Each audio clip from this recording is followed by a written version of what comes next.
Chris Hedges, political commentator extraordinaire, joins us again on the Mother of All talk shows. Chris, what about an answer to the question on my poll? Was Epstein and Maxwell, maybe to a slightly lesser extent, or maybe not, knowing her father as well as I did, were Epstein and Maxwell Israeli spies in your view? I think there's a lot of indication that there was, I mean, first of all, we know that his houses were wired for surveillance. We know that there were numerous videotapes of powerful people allegedly having sexual relations with the harem that Maxwell and Epstein held at their on their island and in their houses. And we know that all of those tapes disappeared. Presumably, they're in the hands of the FBI. And I think it's also interesting that none of the people, certainly in positions of any real authority, have been charged. So I wouldn't be surprised, but I haven't seen any hard evidence. But yeah, I think that those questions are valid. Bill Clinton, would he be one of those who did not have sexual relations on that island? His name seems to be the biggest name so far. Well, that would be hard to believe given the proclivities of Bill Clinton. Dershowitz is another, and there's a long list, and not only, of course, Prince Andrew and Mitchell, and I mean, these are all very, the former prime minister of Israel. So this is a powerful cabal of the global elite who have the facility to essentially, if it's true, block any information. And I think the big question comes down to where are those tapes? We know they exist. Where are they? Nobody's provided an answer to that. The assumption is that they're with the FBI, but we don't know. Now, you mentioned Mr. Dershowitz. He has been, it's said, tapped by Mr. Netanyahu to represent Israel in what will be very quickly upon us. I think the 12th of January is the first public hearing of South Africa's reference to the ICJ on genocide charges. Would you have picked Mr. Dershowitz as your brief in those circumstances? Well, no, but, Israel doesn't have many friends at this point. Dershowitz has long been, I actually debated him on Israel, Palestine at Columbia University. He lies like he breathes, and so do, frankly, does the Israeli military and the Israeli government. So they're kind of in sync. I found it fascinating that Netanyahu would even want to defend himself at the ICJ because I don't think Israel recognizes the validity of the court. Yes, I suppose he had to make a quick judgment. This is all moving very fast. South Africa have done the world service by having the gumption to bring what seems on the face of it a very strong case that all of the actions and the words, almost in synchronicity, of Israeli leaders, the Israeli ambassador to London was at it on LBC this very day. They are talking genocide and doing genocide, aren't they? Oh, yeah. They've been surprisingly candid. One would think they would be candid in Hebrew and not so candid in English, but they've been quite candid in English, turning it into a parking lot, making it uninhabitable. They've been quite open about what they're doing. And then we have to talk about the scale of the assault. So I was in Sarajevo during the war, 300 to 400 shells a day, 24 wounded a day, 4 to 5 dead a day. And I don't want to minimize what happened in Sarajevo. 30 years later, I still have nightmares about it. But in Gaza, we're talking about a child dying every 10 minutes. We're talking about hundreds of people dying a day and then, of course, hundreds more being wounded, thousands missing. So you juxtapose the siege of Sarajevo with what's happening in Gaza, and we have not seen this obliteration, this kind of carpet bombing of a densely packed urban area. I don't know. You'd probably have to go back to Stalingrad or something where 90% of the edifices and buildings were destroyed. I think you're right. I think Stalingrad is the comparator.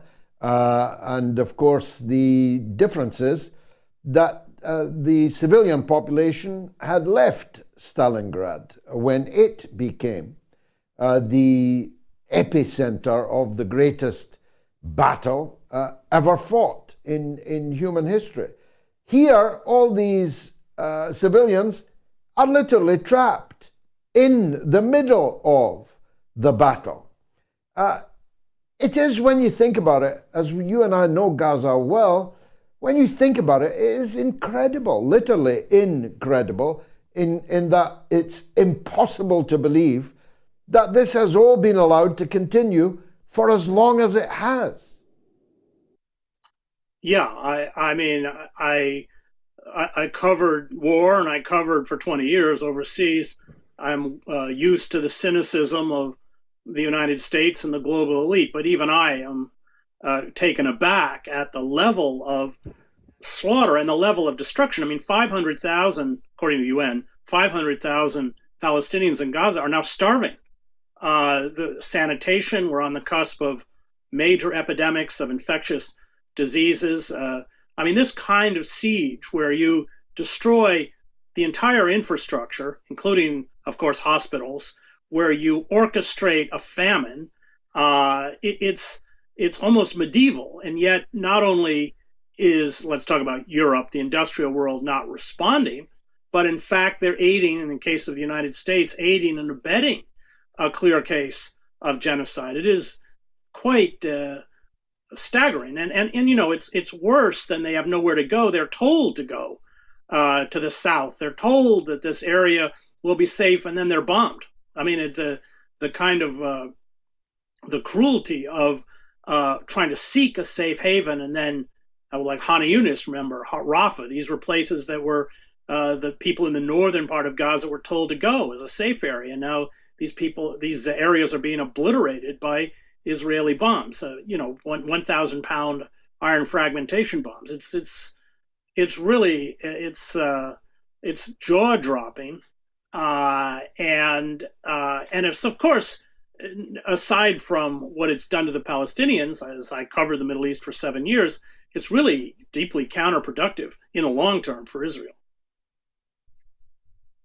Well, we'll see about that. They obviously have decided to go for broke, hence the absolutely illegal terrorist murder of a Hamas official in another country, in the capital of another country, in Beirut. But as long as they get away with these things, Chris, why would they stop doing them? Well, they can get away with them, and the only restraint that could be imposed on them would come from the United States, and it won't come from either of the two ruling parties because their munitions, in particular tank munitions, are all produced in the United States. But you see that next generation, the polls, particularly among the young, but really certainly within the Democratic Party, it's a majority of people do not support what's happening in Gaza, what Israel is doing in Gaza. And so the long-term consequences are not good for Israel. We're already watching the United States walk away from Ukraine, but eventually the same thing will happen with Israel. And if the United States ever pulls the plug on Israel, it's going to be a very difficult for Israel to sustain itself, as it already is a pariah nation. Only 10 countries voted against the ceasefire in that non-binding resolution, 2 of them being, of course, the U.S. and Israel. So it's a very isolated state. Settler colonial projects can work, such as in the United States, when you exterminate, as the United States did, 90% of the indigenous population. That Israel can't kill on that level. 5.5 million Palestinians under occupation and another 9 million in the diaspora. And I just came back from Egypt and Doha. I was doing broadcasting for Al Jazeera. The stock of Hamas is in the stratosphere. So the siege or the attack, the genocidal attack by Israel, has catapulted Hamas's stock, not just throughout the Muslim world, but throughout the global South, because this sends a message. Rules don't apply to us. They apply to you, but they don't apply to us. Following 20 years of the American debacles in the Middle East, the credibility of the United States is pretty much nil. I mean, it's almost as isolated now as Israel. It's of course because of its embrace of this killing and the empowerment of the Israeli military to continue this killing. Now, I know you're a peace-loving man, you're a Christian man, you probably are an opponent of nuclear weapons. But I've got to tell you, if I was the leader of Iran, I would be rapidly enriching sufficient uranium to make myself a nuclear weapon, because if Israel has hundreds of nuclear weapons and is more or less openly evincing a wish to destroy my country, well, I'd make sure I had at least one of the same weapons that they have. That would be logical, wouldn't it? Yeah, well, it's the North Korea rule. So you can invade and destroy Iraq because not only did it not have weapons of mass destruction, it doesn't have or didn't have, under Saddam Hussein, nuclear weapons. So North Korea did, which is why it's still here. And that lesson wasn't lost on the rest of the world. So yes, I think and remember, Israel's nuclear program was done in secret. It was in violation of the Nuclear Non-Proliferation Treaty. And again, the United States was certainly complicit in making Israel a nuclear power. So it's a response, and an understandable response, yes. Now, what about the impact of all of this at home, Chris? The sense is a kind of hiatus around the choice of the Republican candidate, a doubt as to whether the leading candidate in all the polls, Donald Trump, will be able to take the field, to be on the ballots. We've got people trying to strike candidates off the ballots in true Banana Republic style. We've got the opinion polls you referred to over the Gaza issue. What's your sense of where we're going in this now? We're now into a presidential election year. Well, clearly the strategy of the Democratic Party is to try and put Donald Trump in jail. I don't know if it's going to work. They don't have anything to offer, really, the Democratic Party. Biden's approval rating, and especially with his fervent support of Israeli genocide, has sunk to pitiful levels. So the Democratic Party really offers nothing, but it's an attempt to remove Trump from the ballot and essentially put him on trial and perhaps even attempt to put him in prison. That's what they're trying to do. I don't know if it's going to work. But it is, I think, as you point out, an indication of how anemic and how broken the American political system is, that we've descended to those kinds of tactics.